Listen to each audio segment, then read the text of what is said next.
Oi, gente. Como vocês estão por aí? Domingo, né? Estamos aqui, só zoeira.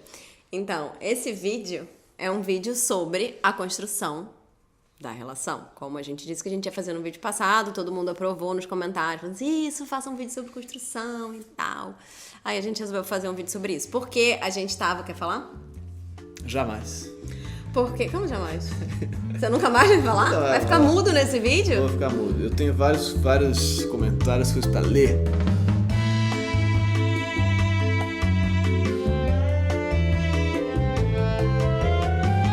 Coisas pra ler, comentários sobre comentários. Você quer ler? Comentários. Tá, então vai. Quer que eu leio? Quero que você leia. Quero um vídeo sobre a construção da relação. Acho ótimo, na verdade, da Franciele Nunes, nosso membro. Ela é membrix. Ela é latão, cafezinho? Cafezinho. Fui olhar para poder dizer. Acho ótimo, na verdade, porque fala sobre esse aceitar o outro em caixa alta. Outro, como se fosse o grande outro lacaniano. Aceitar o outro de verdade e não o que é idealizado sobre o outro. Construindo, ou qualquer palavra aqui, porque a gente ficou discutindo se era construção a melhor palavra ou não, construindo juntos, se entende que isso é algo que precisa ser desenvolvido na vida, tanto no individual quanto no coletivo. Sou eu e você, mas também temos a terceira pessoa da nossa relação, eu e você juntos. Olha aí. Que é tudo que tem em mim e você. E o quanto estamos cedendo ou desenvolvendo para conviver melhor. Sei lá, ficou confuso, mas façam, por favor. Boa, tem mais uma coisa para ler? Tem uma mais complexa aqui. Dá licença, você tá olhando minhas coisas. Ai, meu Deus. Que é assim, ó. Puxa, perdi o caminho, vou achar o nome dela. Lá. Vamos lá. É da Aline Troiani. Super válido, olha que interessante. Super válido falar da importância da construção da relação com os outros e também consigo mesmo. Consigo mesmo ou de si mesmo? Consigo, da relação de si consigo.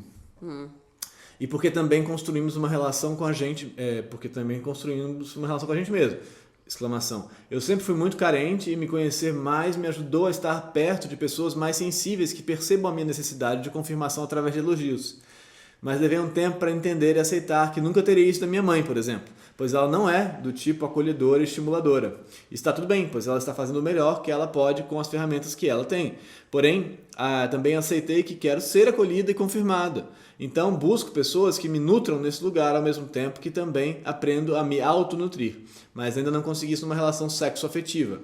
Então, leio sempre para me entender melhor e assim conseguir identificar no outro essa disponibilidade. Inclusive, por isso me inscrevi aqui no canal. Gostou? Maravilhoso. Por que a gente tá falando assim? Não sei. Vocês estão incomodados com o jeito que a gente tá falando? Como é que vocês estão? Então, vamos lá. Você quer começar? Posso começar? Pode começar. Por que você sempre fala assim, pode começar? Porque eu sou gentil. Fala sério. Eu tenho várias coisas pra falar. Uma coisa a gente outro dia tava conversando com um casal de amigos, mais maduros, né? Um casal que já tem uma vida. Mais velhos, você quer dizer, né? Mais maduros, assim, Maduros eles não são muito, maduros mas são eles mais são velhos. mais ou menos. Tô brincando, vai, amor. Mas eles são mais velhos, já têm 2 filhos de adolescentes e tal, então estão em outra fase da vida deles. E a gente olhou pra eles, assim, aqueles casamentos de 25 anos, um negócio que não tá mais existindo tanto, porque eu acho que a gente mudou muito, né? Em relação a esse tipo de parceria mesmo, né? Às vezes essas parcerias mais longas para a nossa geração, por exemplo, e acho que para as novas gerações, eu acho também que isso, não sei o quanto que isso faz sentido, né?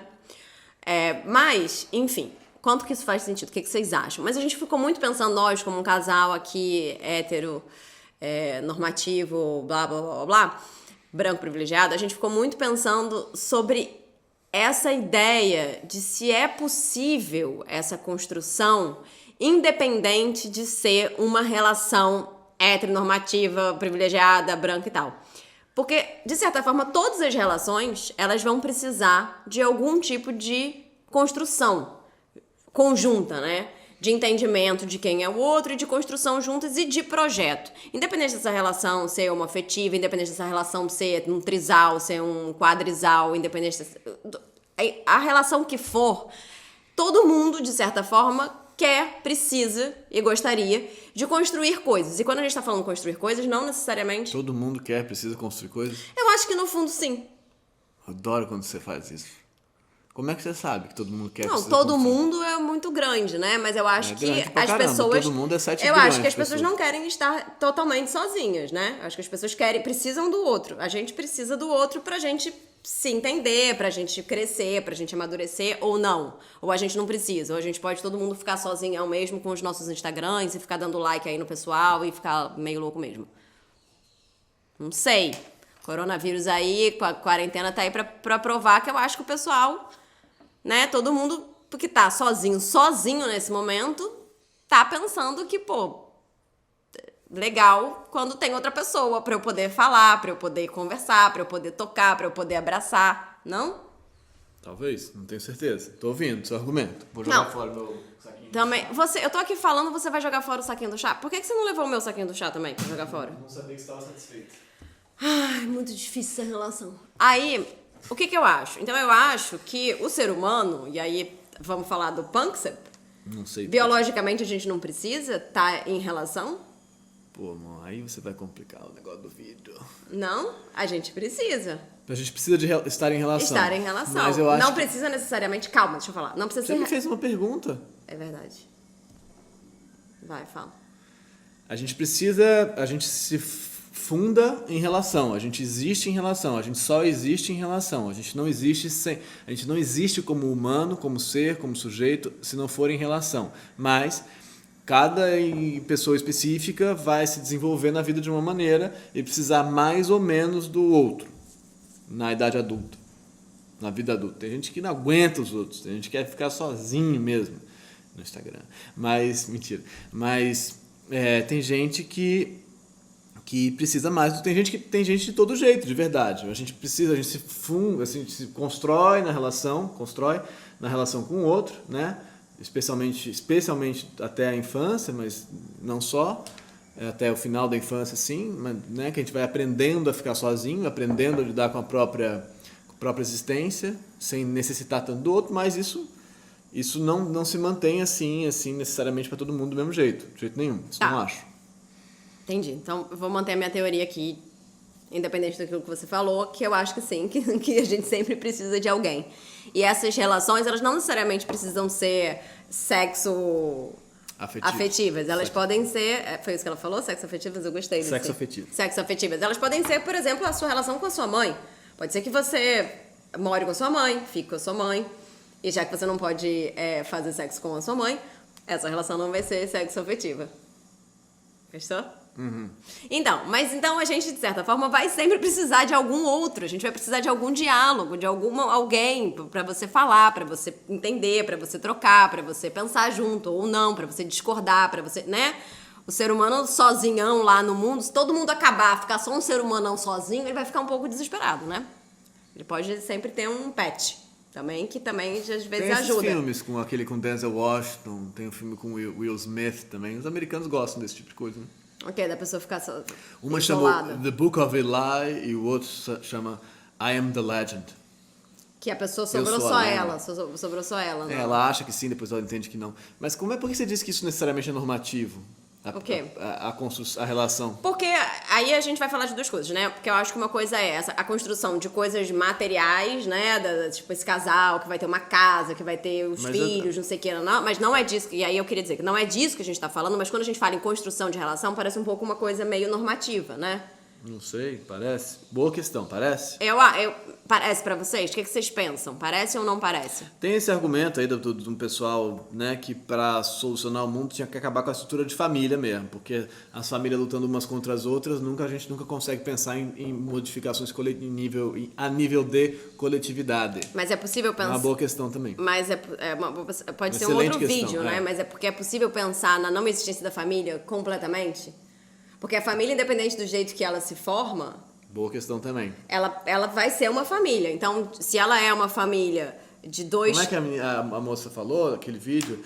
Ela é um arranjo de convivência. Um arranjo de convivência. Mas isso, mudar o nome de família, muda o sentido da família? Boa questão, meu amor. A gente chamar agora... Independente da família que for, tá, gente? Pode ser uma família assim, pode ser 3 pessoas que criam uma criança.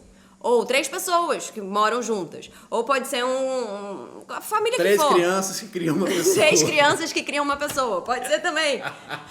Né? Uma mãe que sobrou com 3 crianças. 7 anões que criam uma moça abandonada. 7 anões com uma moça que não sabe de onde foi, que come a maçã. O que é família? O que é o conceito de família? Pensa aí bem sobre isso. O que é o conceito de relação? Com isso a gente encerra o vídeo de hoje. Estamos abrindo muita coisa nesse vídeo. A gente vai voltar. Tá pouco confuso. Tá um pouco confuso. Mas eu queria falar... Vai ter 50 minutos esse vídeo, sem dúvida. Mas hoje é domingo, tu tá aí também fazendo o quê? Vai ficar vendo Netflix? Fica aqui com a gente, entendeu? Eu tô aqui, eu passei, tem até um resquício de um rímel preto que eu passei na sexta-feira. Eu tenho algumas coisas que eu quero falar. Peraí, deixa eu acabar meu argumento. Você nunca deixa eu acabar meu argumento. Não, eu sou uma pessoa horrível, vai. Você é uma pessoa difícil mesmo.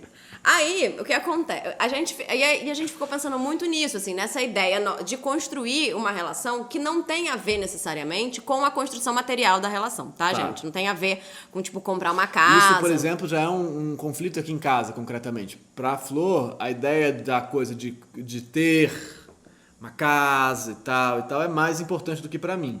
Não tô com isso argumentando que uma coisa que eu tenha razão ou que ela tenha razão, mas pra ela, a ideia de construir tem a ver com coisas concretas um pouco mais do que pra mim, correto?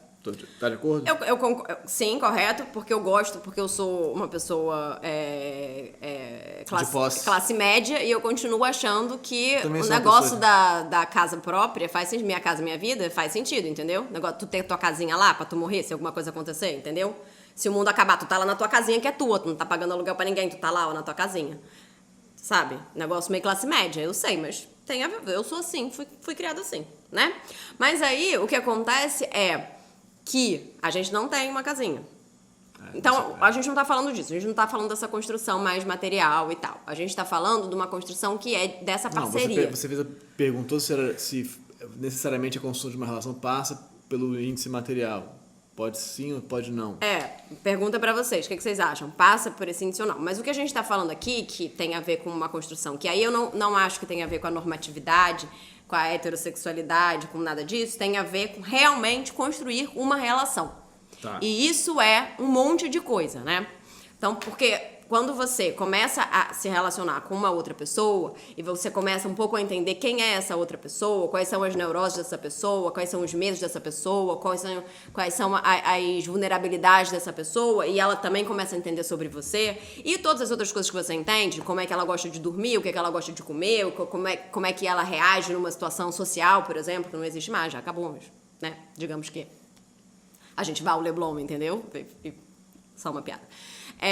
E fique lá, tipo assim, olhando aquelas pessoas loucas e pensando, por que essas pessoas, o que elas estão fazendo? O Flor tá fazendo uma referência à imagem das pessoas na Dias Ferreira, na Rua do Leblon, na quinta-feira agora. Fingindo que não tem nada acontecendo, são pessoas em negação, elas estão assim, vamos sair mesmo, muito loucas, então não existe mais nada. Bom, vamos entrar nessa discussão. Não vamos entrar nessa discussão, mas enfim. O que acontece quando a gente começa essa construção de entendimento de quem é o outro e aí de realmente se relacionar? E aí de realmente ter uma parceria. Por exemplo, eu ler o livro do Emanuel e falar coisas, e ele ler o meu livro e falar coisas, e a gente começar a construir ideias que são ideias que a gente pode concordar, discordar, mas que vão criando, de certa forma, uma gama ou uma série de coisas que fazem parte da nossa construção individual, mas também da nossa construção de relação. Coisas que a gente acredita que são importantes para nossa relação. Que é isso que ela colocou. Coisas aqui. Que a gente acredita que podem ser importantes para a gente individualmente, mas que fazem a gente construir uma relação mais legal, mais interessante. Por exemplo, pensar sobre a não monogamia. Por exemplo, pensar sobre ter filhos ou não ter filhos. Adotar filhos ou não adotar filhos ou não adotar filhos. Que vão formando essa relação, essa história dessa relação, né? E aí eu acho que isso independe de você ter uma relação, ser um casal heteronormativo tal, ou não, ou ser um casal homo, ou ser um trisal, ou ser um coletivo de pessoas que moram num sítio e vivem juntas e estão ali construindo relações, né? Ou de ser uma construção de relação que você tem com a sua mãe, ou com o seu pai, ou com o seu filho, se você, né, tá ali só com aquela pessoa. E aí a gente vai bater nesse conceito de família, que é muito legal a gente falar também. Talvez no próximo vídeo. Vai onde? Mas onde você chegou? Eu, como sempre, não cheguei em lugar nenhum. Eu só abri coisas. Essa sou eu. Eu não chego, eu não dou resposta pra ninguém. Eu só tô pensando sobre essa construção, porque eu acho que muitas vezes o quê? Sócrates, eu não chego, eu não dou resposta. Só tô construindo a coisa. Maravilhoso, amor. Achei muito bom. Eu não chego, eu não dou resposta. Eu não dou, eu tô aqui, não é sobre isso, esse Você canal. tem toda a razão. Eu não vou nem falar nada depois disso. Esse canal não é sobre isso. Tá ok? Não é mesmo. Não é. E aí, uma outra coisa que eu acho que é legal é porque eu acho que tem muitos casais que muitas vezes. O que é? Eu ia deixar você falar. Aí você falou, você não chegou a lugar nenhum, me criticou aqui no negócio. Não é que. Talvez eu não tenha entendido bem. Eu quis entender que você ia falar. Então você está falando que a relação. O que foi? Eu não entendi muito bem o que você falou. Foi isso que você falou. O que você ia falar? Porque você falou, a relação pode ter a ver com material ou não material. Ponto. Primeiro ponto. Mas eu acho que. É porque eu acho que muitas vezes os casais, principalmente os casais normativos, blá blá blá blá blá, brancos privilegiados, pensam que assim, uma relação é isso. Ah, a gente tem nosso apartamento próprio agora, a gente tem nosso carro, aí agora a gente tem 2 filhos, agora pronto, né? Construir essa relação. Mas tu não tá construindo nada. Tu só comprou umas paradas, gastou um dinheiro, entendeu? E o que tu fez? Nada. Tu nem consegue aguentar aquela pessoa. Tu não sabe nem quem ela é. Construir tá na hora de divorciar já. Aí quando tu tem tudo isso, carro, 2 filhos, conta, boleto para um caceta da tua vida, tu só trabalha igual um condenado, tu não sabe nem quem é aquela outra pessoa ali, tu chega em casa, tu tá desesperado já pra ir embora no dia seguinte pra tu ir pro seu trabalho, no sábado você quer o quê? Um dia livre pra você beber chopp com seus brother ou com as suas migas, entendeu? Então, tu não tá construindo nada, tu só comprou umas paradas. Então a construção da relação não tem a ver com uma coisa material. Beleza, saquei. Esse ponto eu saquei. O outro ponto era a construção da relação não tem a ver com ser um casal hétero, blá, ou não sei lá o Porque quê. muitas vezes... Pode ser uma construção de relações diversas. Entendi. Processo relacional que pode ser com 3 pessoas, 5 pessoas, homo, bi, tri, não é esse ponto. Quando eu falei que eu queria fazer um vídeo sobre a construção da relação, você falou, mas esse assunto é muito normativo. Entendi. Você falou isso. Você me criticou. A construção da relação é um negócio normativo. Eu falei, não é. Vou dizer o que... Bom, então tá bom. Achei ótimo o seu negócio. Vou só atrapalhar aqui. O vídeo tava indo bem. Agora eu vou falar um negócio que eu não sei se vale a pena. Mas eu acho assim... Eu acho que pessoas discordaram de mim. Digam o que vocês acham. Eu acho que esse ponto já de falar assim... Construção traz aqui na nossa nuca uma ideia que é de construir, né? De construir algo. Eu entendo que a gente não esteja falando disso. Gosto da ideia de percurso relacional. Gente... que preguiça. Então vai, percurso relacional. Vamos falar sobre tipo isso. arranjo... Arranjo, como é que chama? Arranjo... Relacional, não era? Arranjo de convivência. Arranjo de convivência. Não é família, é arranjo de convivência. Vamos mudar o nome. Não é construção de relação, mesmo. é percurso relacional. Mas, vamos lá. Não, é que eu acho que... Estou falando isso porque eu acho que para quem entende que o lance da construção não é uma coisa que você faz, que você vai construir, criar, comprar umas coisas, não sei o que, maravilha. Mas eu acho que a ideia de construção carrega isso um pouco. Traz isso. Se não traz, tudo bem, né? Tudo bem. Então, pensar em percurso eu acho maneiro.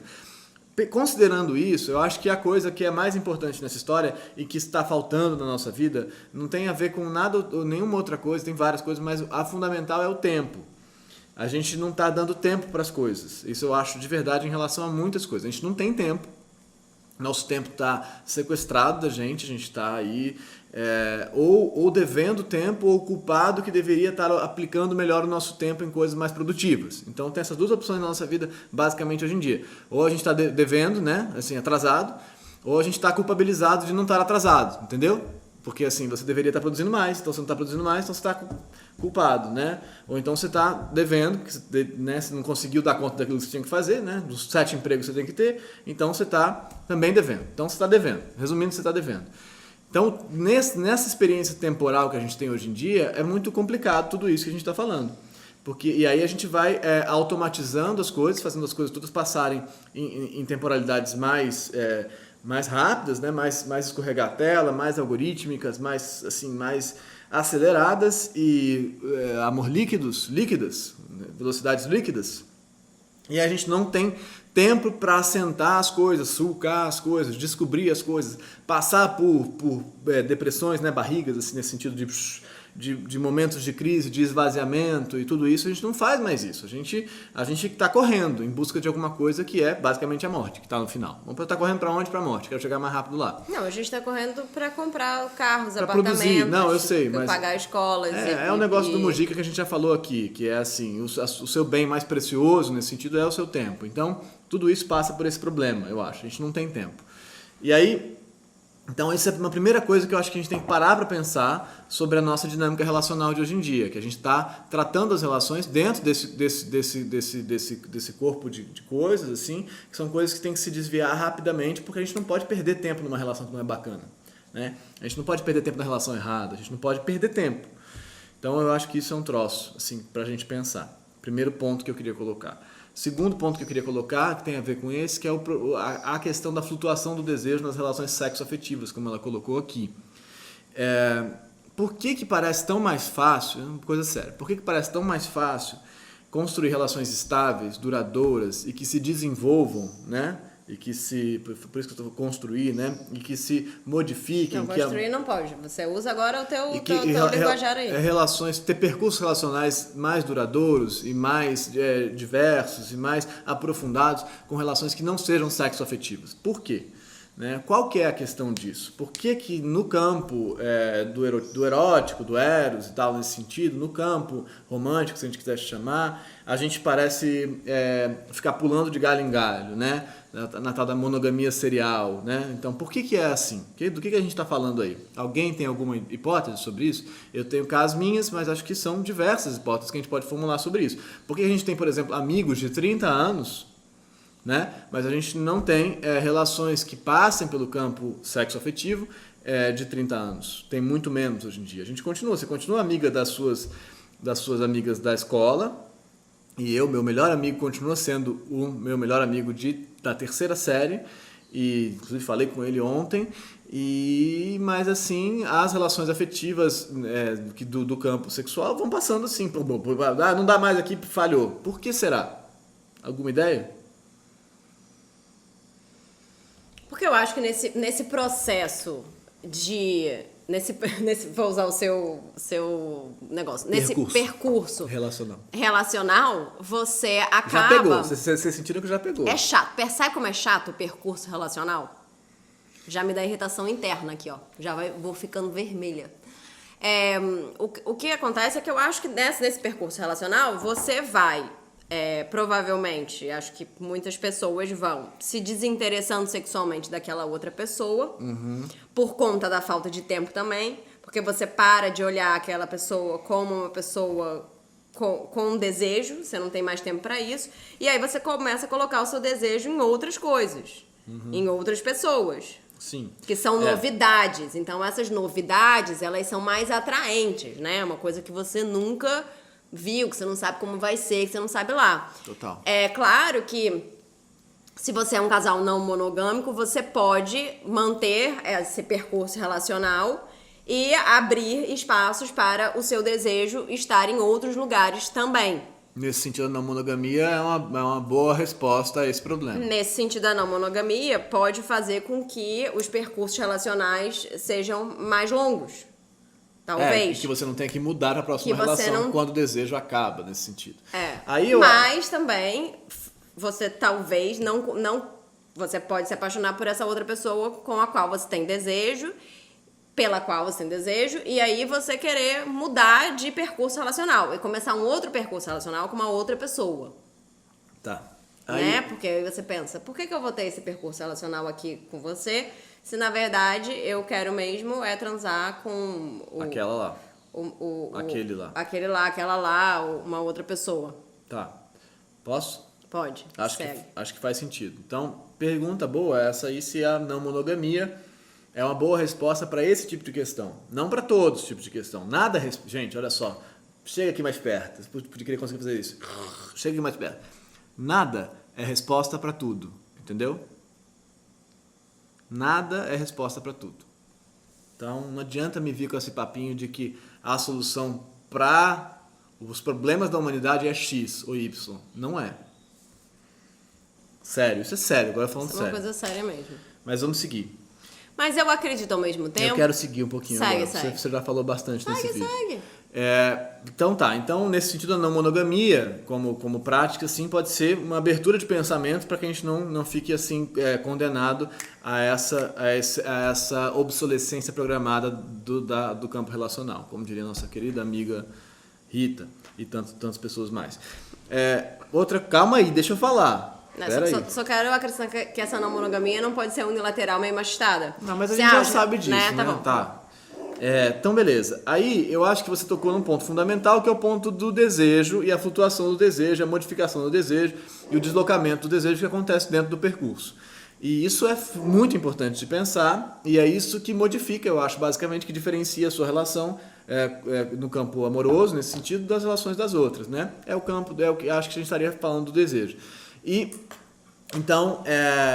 E aí, quando você abre o campo do desejo, você colocou já de cara uma coisa que a nossa querida Franciele Nunes tinha dito, que é o problema da idealização, né? Quando a idealização começa a ruir, daquela coisa, daquilo tudo que você projetou no outro, no começo da história, o desejo que está ligado, muitas vezes, não sempre, mas muitas vezes ao campo de idealização, vai falhando, não tem mais idealização, não tem mais desejo. O desejo não necessariamente está ligado aos campos de idealização. Ele pode estar mais ligado aos campos de prazer, de outras ordens, em outros mecanismos.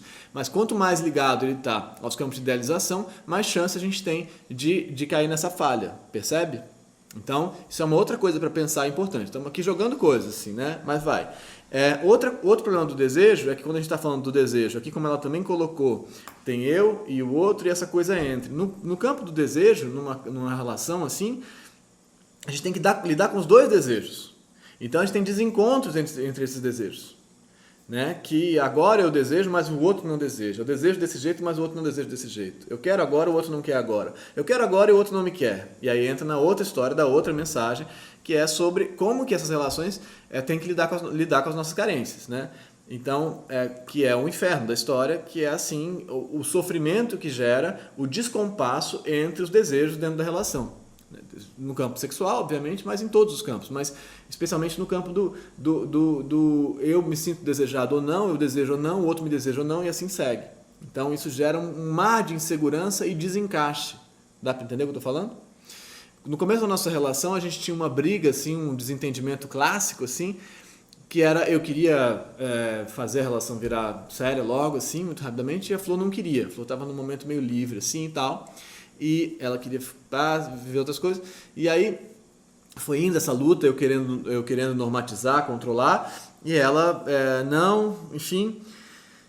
Mas uma coisa que ela falava muito, e que eu vou trazer como sintoma da minha estrutura, é que ela falava assim, a gente pode se encontrar quando a gente tiver vontade, a gente não precisa organizar que a gente se encontra sempre, a gente se encontra quando a gente tem vontade. Aí eu falei, mas quando a gente quem tem vontade? Você ou eu? Ou os dois? Então é quando as duas vontades baterem que a gente se encontra, isso me ameaçava muito, porque eu achava, eu vou ter vontade todo dia e ela vai ter vontade a cada 15 dias. Como é que vai ser essa história? Isso acontece muito, né? Porque a sua vontade não é igual à vontade do outro, o seu desejo não é igual ao desejo do outro. Mas a relação tenta dar conta desse problema. Então eu ficava muito ameaçado. Eu queria que a gente falasse, não, a gente namora, tá? A gente namora, porque se a gente namora, é como se eu garantisse que o meu desejo vai ser contemplado. E não vai, mas é como se eu garantisse. Então, a relação tenta dar conta desse problema da flutuação do desejo e do desencontro entre os dois desejos, que é muito intenso e gera muito sofrimento para muita gente. Sim? Não? Faz sentido? O que foi? Tô aqui te ouvindo, achando bonito o que você tá falando. Então, passa por esse aprendizado da relação consigo mesmo, de entender que o seu desejo não tem que ser contemplado, que ele vai ser frustrado, a sua vontade vai ser frustrada, e isso é parte da vida. E é duro, para muita gente é muito duro, porque a gente acha, como crianças, assim, enlouquecidas, que o nosso desejo tem que ser satisfeito quando a gente quando ele acontece. Deseja. Então, ele aconteceu, ele tem que ser satisfeito. E a gente acha também que a gente tem que ser desejado tanto quanto a gente constrói o nosso desejo da gente mesmo no nosso campo ideal, o que não é possível. Né? O outro não deseja a gente de acordo com o que a gente se fantasia desejável. Não acontece assim também. Então a gente tem uma série de descompassos que acontecem especialmente no campo relacional sexo-afetivo. Então por isso também todos esses desencontros. E aí, com essa figura nova do amor líquido, que eu já não acho que seja amor líquido que a gente está falando, acho que a gente está falando de uma outra coisa. Eu já não acho que seja amor líquido a história, acho que amor líquido já ficou meio datado, mas é legal. Enfim, vocês sabem, eu fiz esse vídeo, vou botar aí embaixo sobre amor líquido, que eu trato disso lá. Amor líquido, amor romântico e tal, e que é um termo do Bauman, né? Mas eu acho que a gente está falando de uma outra categoria já, né? Na era Tinder e coisas, e pós-Tinder, na era pós-Tinder e aplicativos. Eu acho que a gente está falando de um amor que eu estou tentando emplacar um termo, não estou conseguindo, mas é meio amor algorítmico, entendeu? Amor big data, amor assim, uma coisa assim. Que foi? Ele tá tentando mesmo emplacar um termo, tá, gente? Ele tá testando várias coisas, ele fica assim, amor algorítmico. Eu falo, amor algorítmico é muito bom. Ruim, mas... Ele é bom, mas como ideia ele é bom, mas como não... Alguém tem alguma ideia aí? Você também pode botar nos comentários que a gente vai avaliando aqui e de repente a gente rouba a ideia de alguém. Mas aí então eu acho que, considerando todos esses aspectos que se juntam assim e se problematizam uns aos outros, né? O tempo, a demanda, né? A oferta e a demanda, a velocidade, a vontade de trocar, a vontade de ter seu desejo satisfeito e nunca ter o seu narcisismo quebrado, também passa por aí. Você quer aquela coisa do seu jeito, que seja a imagem perfeita de você mesma, que não quebra o seu próprio espelho, né? Então quando quebra um pouquinho o seu espelho, você já não é bem isso, vou trocar. A monogamia como a monogamia apertando a gente e ao mesmo tempo o capitalismo empurrando a gente para desejar mais, cada vez mais. Então essa equação não fecha, fica cada vez mais tensionada, então fica cada vez mais difícil de pensar em construções de relação ou em percursos relacionais mais ricos. O que é uma tristeza, porque a gente aprende na relação, não só nessa relação aqui, mas nos campos relacionais de modo geral, como a Flor colocou muito bem na parte dela, no bloco 1 do vídeo. Pronto. É isso? Eu acho que sim. O que vocês acharam? O que vocês acharam? Muita coisa para pensar, na verdade, né? Digam aí o que vocês acham, a gente vai seguindo aqui, pensando nessa construção desse nosso percurso relacional aqui da gente com vocês, tá bom? Ele não tomou tanto café hoje, mas ele tá engraçado, né? Você tá engraçado, amor. Eu sou um clown. Eu sou clown, na verdade, fiz uma formação de clown com o Lume em Campinas. Quem conhece o Lume? Campinas. Mentira, não fiz não, é tipo Decotelli. Então tá. Emanuel é meio Decotelli. Ele tem vários Decotellis dentro dele. Ele fala várias coisas. Ele tem Decotellis, inclusive, de outras coisas também. Tipo assim, a gente tá na rua, de repente, não tem nenhum porquê eu falar isso. Mas a gente tá na rua, assim, todos os carros, Emanuel já teve. Passa um carro, já tive esse carro. Aquele carro ali é o meu carro. Ele fala isso também. Meu primeiro carro. Meu primeiro carro. Aquele Jeep ali vermelho. Foi meu primeiro carro. Fala, amor, não importa. Vocês não tem nada a ver com isso. Não tem nada a ver com isso, gente. Desculpa. Tchau. Bom domingo pra vocês. Beijo. Tchau. Beijo.